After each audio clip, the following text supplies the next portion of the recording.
காலகாலத்துல சீக்கிரம் ஒரு கல்யாணம் பண்ணி வச்சிடணும். ஏய் என்னடி ட்ரெஸ் இது? போய் மாத்திக்கலாம். எல்லாம் கொடுத்து அவன் இந்த இடத்துல வந்து நிக்கிறா. இன்ஸ்டால பயோ வேற. That's little princess. உங்களுக்கு என்ன பிரச்சனை? நான் பிறந்தது பிரச்சனையா இல்ல நான் பொண்ணா பிறந்தது பிரச்சனையா? வாயா சொந்தக்காரரு வயசாயிடுச்சே கல்யாணம் ஏன் பண்ணல? அப்புறம் மேல் படிப்பெல்லாம் எதுக்கு? பொம்பளை பிள்ளை எல்லாம் வேலைக்கு அனுப்பாதீங்க. இதெல்லாம் உனக்கு தேவையில்லாத கண்டென்ட். வந்தா ஒசில சோத்து தின்னியா போனியா நிறு. இது செஞ்சா தப்பு, அது செஞ்சா தப்பு, இங்க போனா தப்பு, அங்க போனா தப்பு, வெளிய போனா தப்பு, போலானா தப்பு, நின்றா தப்பு, உட்காந்தா தப்பு, தப்புக்கே தப்பு பார்த்து பயப்படுது அவக்கு அவ்வளவு தப்பு.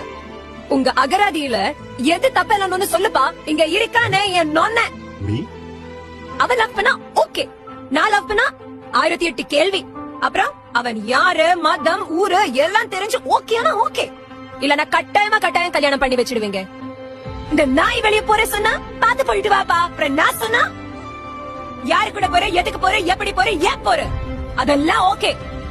ஆனா ஒரு காரணம் சொல்வீங்க பாரு. கல்யாணம் பண்ணி உன் புருஷன் கூட போயிட்டு வா. கல்யாணம் பண்ணி ஏன் புருஷன் கூட கேர்ள்ஸ் ட்ரிப்புக்கு. ஒரு பொண்ணுக்கு 18 வயசு ஆயிடுச்சா, she's in your daughter anymore. She's an individual adult. அவங்களுக்கு அவங்கள லைஃப் எப்படி இண்டிபெண்டண்டா தைரியமா இருக்கணும் அது கத்து கொடுங்க. கத்து கொடுக்க முடியலன்னா கூட பரவாயில்ல.